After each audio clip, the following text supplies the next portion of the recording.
grown from a couple's own bone cells could have medical uses too.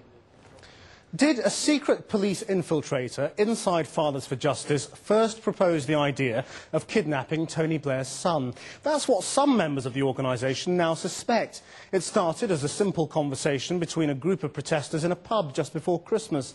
But memories of that night are confused. Some who were there say no one talked about kidnapping. Others say a plan was mentioned but quickly dismissed. Whatever the truth, anti-terrorist police visited the men soon after. So does this mark the end of the Fathers for Justice movement? Our Home Affairs correspondent Simon Israel reports. It appears this headline-grabbing allegation emerged from the post-Santa protest staged by rival groups in the Fathers for Justice campaign just before Christmas. Wild threats and suggested antics were the talk of the town in this pub opposite the Royal Courts of Justice Family Division. Several of those who took part say they remember it well, and it did not include any mention of kidnapping the Prime Minister's youngest child. Several who were in the George were later to be visited and warned by anti-terrorist officers.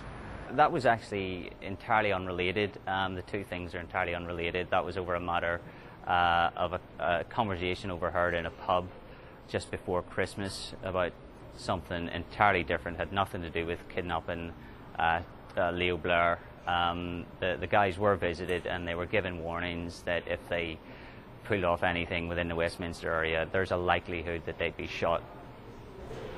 That had nothing to do. So nothing in that conversation threw up the idea of kidnapping the Prime Minister's son? Nothing at all. Were you there? I was there, yes. But still, the allegation that Leo Blair was to be the target for abduction landed on the desk of a senior officer at Scotland Yard via a source who some in the protest group suspect was a special branch infiltrator. Certainly, Channel 4 News understands that that branch of the security services were none too happy about today's leak. Given the history of Fathers for Justice and the current heightened state of alert, any hint of a threat to the Prime Minister and his family has to be taken seriously. But just because police have launched an inquiry doesn't necessarily add credibility to the original allegation. Whether this is fantasyland or not, the kidnap idea is a far cry from the highly publicised superhero stunts at Buckingham Palace and that purple powder incident during Prime Minister's Question Time. Their real target, however, has always been the family courts and the presiding judges, whose hearings and decisions on parental access to children were, they claimed, biased and never made public. Their campaign hasn't made a jot of difference. The group has really been dead in the water for a while.